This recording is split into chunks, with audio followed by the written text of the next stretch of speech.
Rương ráo rồi bỏ Steve Sát Penguin Andy đồ của Iceland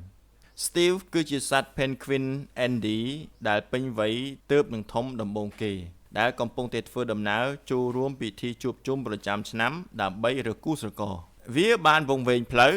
hỏi một đo ti cần lại dứt nâng bay ở pi chrome rồi bỏ vì chỉ chạy đón Steve ban cho một đo thực đấy rồi bỏ Penguin Emperor đại miên sát Penguin mua Snow Chick rồi này vía ban chia dương vay rồi phở ở pi sát Penguin Emperor mùi của bá có bàn đài viết được ban kỳ bạ để sai vía có ban xâm ra chất như dưới chỉ mùi nâng côn Penguin mùi của bá tiết có bàn đài côn Penguin nút cứ miên trở đặc chân na hỏi time tiền đinh vía tiết phòដោយសារតែមិនសូវត្រូវបានគេអើពើហើយមានការខ្មាស់អៀនពេក Steve ក៏បានចាក់ចេញអំពីវងពពួកសត្វ Penguin Emperor នេះដោយចិត្តអត់ធ្មត់ទីបំផុត Steve ក៏បានរកឃើញក្រុមរបស់វា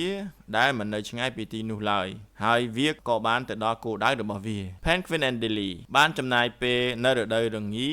នាមហាសមុទ្រខាងត្បូងនៅពេលរដូវផ្ការីកមកដល់ពួកវានឹងចាប់ផ្ដើមត្រឡប់ទៅកន្លែងកំណើតរបស់វាវិញដើម្បីរកគូនិងបន្តពូជសម្រាប់ការបន្តពូជជាដំបូង Steve មកដល់កន្លែងនេះគឺពោពេញទៅដោយបញ្ហាព្រោះវាបានមកដល់យឺតក្រោយគេហើយវងនៃពពួក Penguin ទាំងមូលគឺបានចាប់យកទីតាំងអស់ហើយកិច្ចការដំបូងរបស់ Steve គឺត្រូវរកកន្លែងសមរម្យសម្រាប់ធ្វើសម្បុកនិងកសាងផ្ទះខ្លួនឯងវាត្រូវប្រឹងប្រែងទ្វេដងដើម្បីតាមឲ្យទាន់គេសម្ភារៈដែលវាត្រូវការគឺដុំថ្មវាគឺជាសម្ភារៈសម្រាប់ធ្វើសម្បុកដ៏មានតម្លៃបំផុតពីព្រោះថ្មគឺជួយលើកឲ្យសម្បុកផុតពីដីការពារពងកុំឲ្យត្រជាក់ដោយសារតែព្រិលដូច្នេះ Steve ក៏បានសាងសម្បុកស្អាតមួយក៏ប៉ុន្តែអ្នកជិតខាងរបស់វាគឺមានបំណងលួចថ្មពីវា Steve ក៏បានចាប់ផ្ដើមលួចថ្មពីកន្លែងអ្នកផ្សេងមកតែវាមិនបានដឹងថាចៅ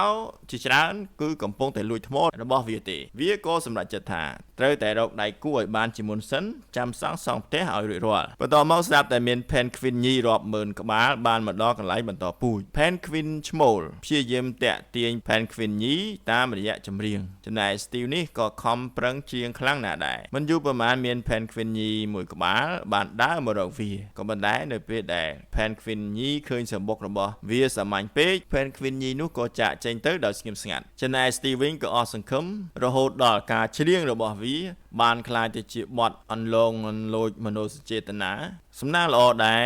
អារម្មណ៍មួមងនេះបានជួយឲ្យវារកឃើញស្នេហាពិតនាងម្នាក់នោះគឺឈ្មោះ Enderline ក្រោយពីនាងបានពិនិត្យឃើញសម្បុករបស់ Steve នាងក៏មិនបានមើលងាយសម្បុករបស់ Steve ឡើយផ្ទុយទៅវិញនាងក៏បានចាប់ផ្ដើមពិធីអាពាហ៍ពិពាហ៍ជាមួយទៅនឹង Steve